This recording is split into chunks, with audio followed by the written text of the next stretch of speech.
Salah satu sarapan paling enak menurut saya adalah makan bacang ditemani teh manis hangat. Bicara bacang, mama saya di Cianjur adalah pembuat dan penjual bacang yang enak. Mama mengikat bacang menggunakan tali rapia, dan acap kali saya melihat ada berbagai macam warna tali pada bacang-bacang tersebut. Saya pun bertanya, "Ma, kenapa ada berbagai macam warna tali bacang?" Mama menjawab, "Kalau tali bacangnya merah, itu bacang nasi dengan daging ayam. Kalau tali kuning, itu bacang nasi dengan daging babi." Saya memotong. Nah, kalau bacang yang saling lengket, saling nempel satu sama lain yang di ujung sana, pasti bacang ketan pakai tali hijau ya, Ma. Mama saya menjawab, "Oh, itu mah saling nempel karena diikatnya pakai tali silaturahmi dan tali persaudaraan." Selamat pagi semua, Namo Buddhaya. Perkenalkan, saya Andriana, tamu sarapan pagi Ki Ananda. Saya memulai pembicaraan pagi ini dengan komedi dan dengan harapan agar terjalin kebahagiaan juga, terjalin tali silaturahmi dan persaudaraan antara saya, Ki Ananda sebagai tuan rumah, dan Bapak, Ibu, serta saudara-saudara yang sedharma di rumah. Hidup adalah komedi. Berdasarkan KBBI, komedi sandiwara ringan yang penuh dengan kelucuan, meskipun kadang-kadang kelucuan itu bersifat menyindir dan berakhir dengan bahagia. Drama ria. Itu menurut KBBI. Teorinya seperti itu ya, berakhir dengan bahagia. Sama seperti harapan dan doa yang acap kita ucapkan, semoga semua makhluk hidup berbahagia. Hidup adalah komedi. Banyak kejadian yang bahkan kejadian tersedih pun, kala kita mengingatnya di masa depan, selalu ada hal yang bisa membuat kita tersenyum dan tertawa. Dalam kondisi pandemi seperti sekarang, yang mana kita dituntut menjaga imunitas kita, banyak orang yang mencari hiburan dengan melihat konten-konten komedi, baik di televisi, YouTube, TikTok, dan lainnya. Bahkan sebelum pandemi pun ada beberapa umat yang memilih Damadesana yang dibawakan oleh Bante atau Damaduta yang punya bobot lucu yang lebih. Sebenarnya, untuk mencari kelucuan itu tidak perlu mencari jauh. Cukup lihat di sekitar kita, banyak kondisi yang lucu sekaligus memilukan. Semisal, orang yang masih tidak percaya dengan virus corona dan hal-hal lain, tapi ada hal yang jauh lebih dekat lagi untuk mencari kelucuan. Di mana coba? Ya, di diri kita sendiri. Diri kita adalah sumber kelucuan yang mungkin tidak kita sadari. Misalnya kisah saya mengenal agama Buddha. Saya mengenal agama Buddha itu dari seorang supir sekaligus pemandu wisata tour and travel di Cianjur. Jadi sekitar tahun 80 sampai 90-an ada satu keluarga yang mengelola tour dan travel atau wisata religi di Cianjur dengan tujuan wihara, kelenteng, dan situs-situs Buddhis di Jawa, Madura sampai Bali.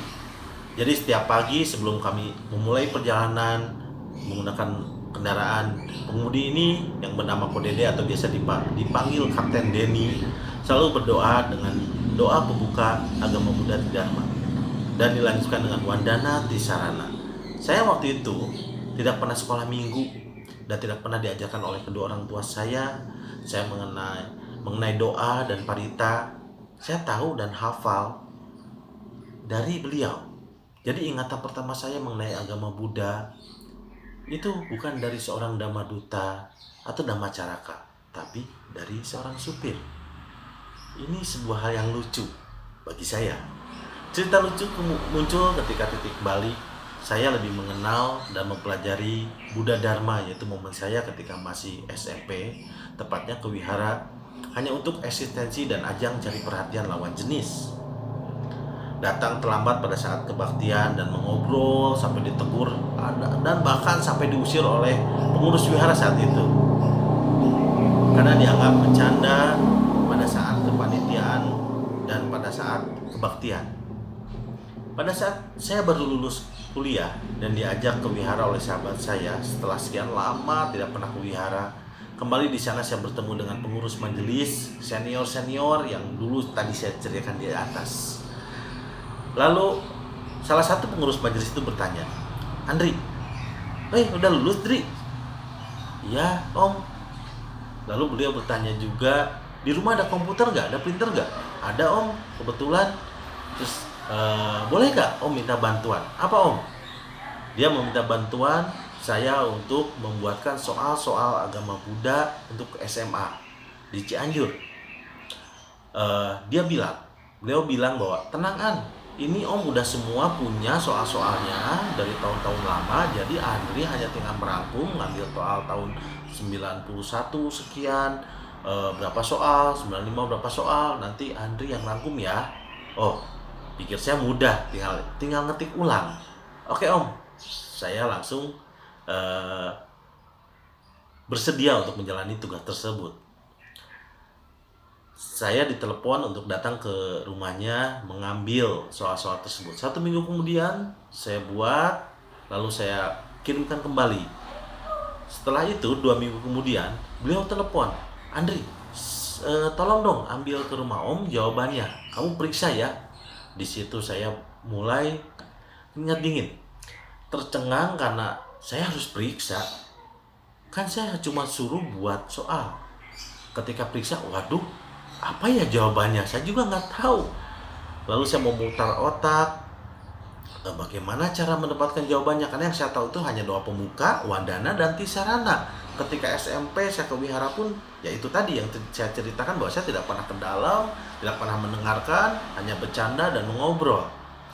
Lalu saya berusaha memutar otak mencari cara. Saya ingat, 2 rumah dari rumah saya itu adalah seorang cici senior yang banyak orang teman-teman yang ngumpul di situ, koko-koko senior wihara pemuda Tidama dahulu. Lalu saya ke situ, saya minta, Ci, tolong Ci, bisa gak bikin jawabin soal-soal ini? Terus dia lihat soal 1, soal kedua, soal ketiga, dia telepon teman-temannya. Tidak lama kemudian ada 5 orang berkumpul dan saling berdebat untuk mendapatkan 1 jawaban aja. 30 menit saya di sana, mereka saling berdebat. Oh tidak, sebenarnya pertanyaan singkat, jawabannya pun ABCD, tapi entah kenapa mereka berdebat gitu untuk mencari jawaban tersebut. Lalu saya, udah Ci, nggak apa-apa, saya cari aja besok di perpustakaan. Besoknya saya ke perpustakaan mencari jawaban-jawaban dari soal tersebut. Memang tidak semua ada, ya akhirnya saya dibantu dengan pengurus wihara tadi, saya pun mendapatkan jawaban lain, dan akhirnya tugas itu saya rampungkan. Tapi di situ akhirnya saya berusaha mencari apa sih sejarah agama Buddha, apa sih kisah-kisah sang Buddha. Di situ saya mulai belajar banyak. Ini sebuah hal lucu buat saya pribadi.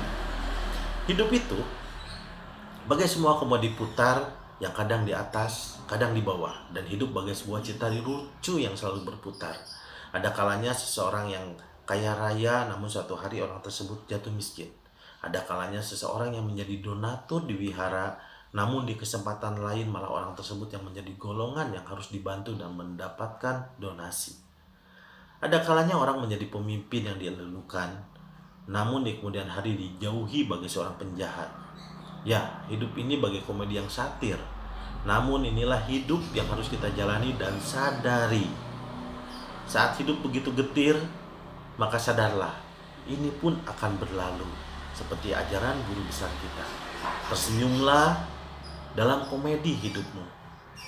Bagai komedi yang dimulai dengan setup, diakhiri dengan punchline sebagai bagian puncak kelucuan, dan harus mempertahankan ritme kelucuan ini dengan bridging yang untuk kembali mencari punchline berikutnya.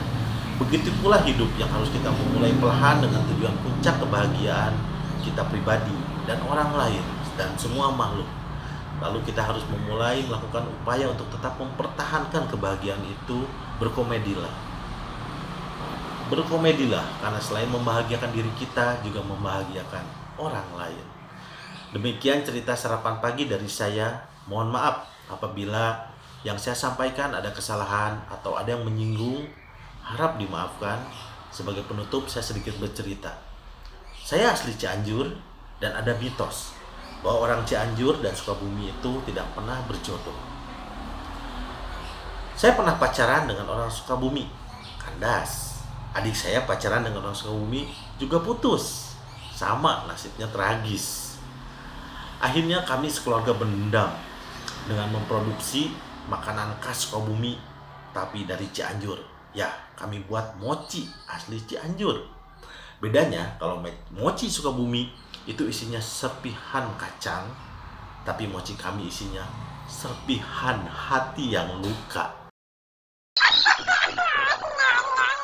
Kalau mochi Sukabumi rasanya rasa stroberi atau rasa pandan, tapi mochi kami rasanya rasa yang tertinggal.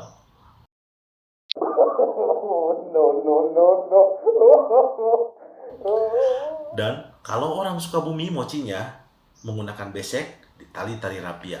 Tali kita ditalinya oleh tali silaturahmi dan tali persaudaraan. Terima kasih semua. Saya Andriana. Namo Buddhaya.